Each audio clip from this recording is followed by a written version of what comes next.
welcome to this explainer. We're diving straight into the extremes of modern conflict, going all the way from industrial mass slaughter to high-tech precision combat.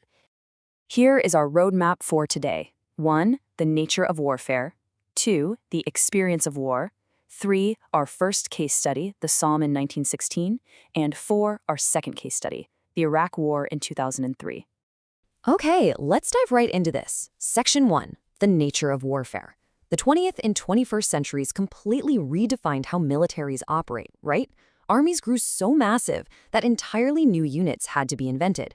We're talking massive new logistics corps just to keep millions of soldiers supplied.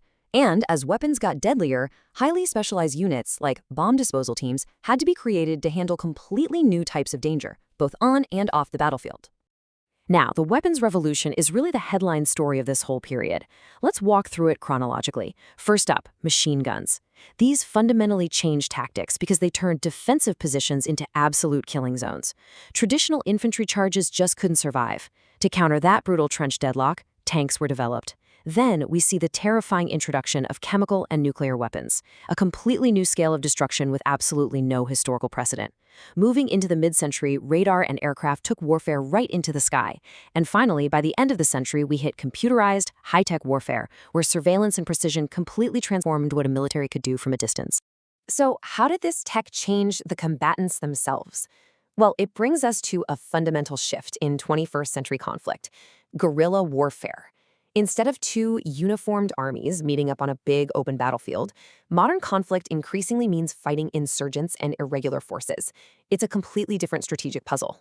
Listen up, because this is a crucial tip from the examiner. If you get an essay question asking how far warfare changed across this period, you absolutely have to structure your answer around this exact arc. Start with the mass industrial slaughter of the Somme, and trace that evolution all the way to the precision technology of Iraq. That stark contrast is exactly the narrative the examiner wants to see. Section 2. The experience of war. We're zooming out from the weapons now to look at the people. Specifically, how military recruitment and the state's deep involvement in everyday civilian life transformed completely. Recruitment underwent a massive evolution.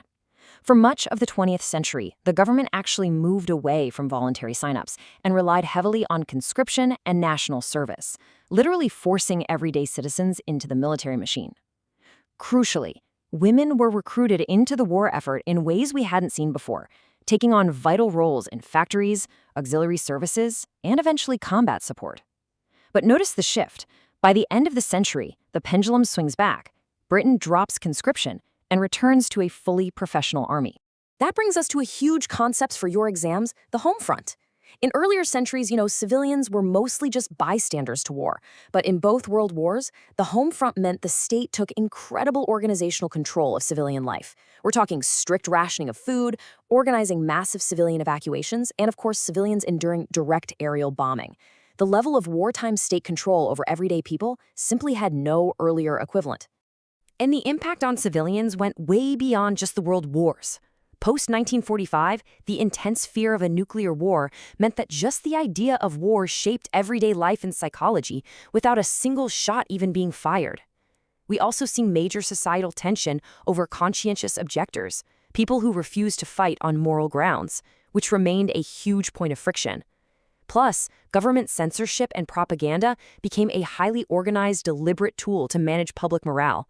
This started back in the Crimean War, sure, but now it was operating on a massive industrial scale. Here's another direct exam tip for you. If a question asks about the impact of war on civilians, do not just write about one single thing. You have an incredibly rich amount of material here. Show them the full range. Talk about rationing, discuss the bombings and evacuations, mention conscription, and analyze the propaganda. Building a comprehensive, multifaceted answer is exactly how you lock in those top marks. Section 3. Case Study, the Somme, 1916. Let's set the scene for the Western Front. Trench warfare had basically ground down to a bloody, horrific stalemate. The Somme offensive was launched by the British not just to break that deadlock, but critically to relieve the immense pressure on French forces who were locked in a brutal fight down at Verdun. And that brings us to the commander of the British forces, Field Marshal Sir Douglas Haig. Haig's leadership is the focal point here. He commanded the offensive and made the heavy, highly controversial decision to keep pushing the attack for months, despite absolutely horrific mounting losses. Because of this, his leadership is still one of the most intensely debated topics in all of British military history. So, what was the actual plan, and why did it go so wrong? Well, the British relied on a massive, week-long artillery bombardment. The idea was to completely obliterate the German defensive dugouts and shred the thick barbed wire before the infantry even moved. But it failed. The German dugouts were way deeper than expected, and the artillery just didn't cut the wire. So when British troops like the Royal Irish Rifles climbed out of their communication trenches, they were walking completely exposed right into intact defenses. Because those defenses held, German machine gunners simply emerged from their dugouts and unleashed catastrophic fire on the advancing infantry. On the very first day, July 1st, 1916, the British suffered over 57,000 casualties. Just let the gravity of that number sink in for a second. 57,000. It remains the bloodiest single day in British military history. Ultimately, the Somme became the defining symbol of a war of attrition. This is a crucial concept. A war of attrition is a prolonged conflict, where the strategy isn't about some brilliant tactical breakthrough. It's about gradually wearing down your enemy to the point of collapse through continuous, staggering losses. The Somme reflects this perfectly. After 141 days of brutal fighting, Britain had advanced a maximum of 7 miles. The cost for those 7 miles? Over 1 million casualties across all sides. Now, listen closely, because you need to be careful how you write about this. Do not write a simple, one-dimensional story about pure incompetence. The examiner wants nuance when it comes to General Haig.